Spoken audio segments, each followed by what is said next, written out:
আমাকে খুব গুরুত্বপূর্ণ জায়গা থেকে এই তথ্য দেওয়া হয়েছে এবং সেই তথ্য আমি ডিএমপি কমিশনারকে পাঠিয়েছি। আমি তাকে পাঠিয়ে স্পষ্টভাবে বলেছি এই সন্ত্রাসকে গ্রেপ্তার করতে হবে। ডিএমপি কমিশনার আমাকে বলেছেন যে তাকে তারা গ্রেপ্তার ইতিমধ্যে করেছে। কতটুকু সত্য কতটুকু মিথ্যা বলতে পারবো না, কিন্তু আমাকে বলা হয়েছে তার বিরুদ্ধে ব্যবস্থা নেওয়া হচ্ছে। সেই লাল শার্ট পরিহিত ব্যক্তি সে পুলিশের কনস্টেবল, সে একজন পুলিশের সদস্য। তার নাম মিজানুর রহমান, তার বিপি নং 97 17 19 72 43।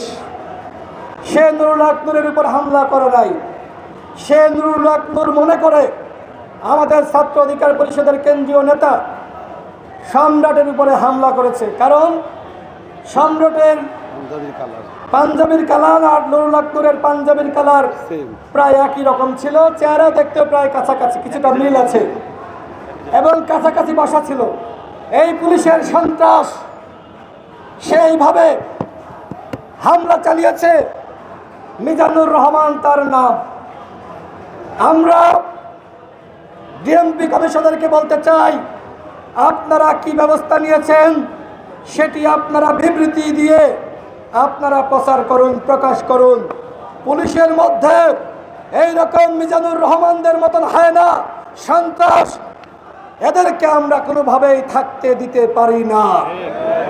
আমরা বারবার বলছি পুলিশের সংস্কার করতে হবে। আমরা বারবার বলছি প্রতিরক্ষা সংস্কার কমিশন গঠন করতে হবে।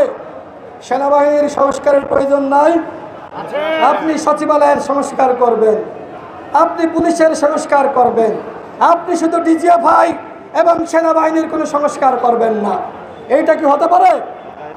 শেখ হাসিনা প্রত্যেকটা বাহিনীকে কলুষিত করেছে।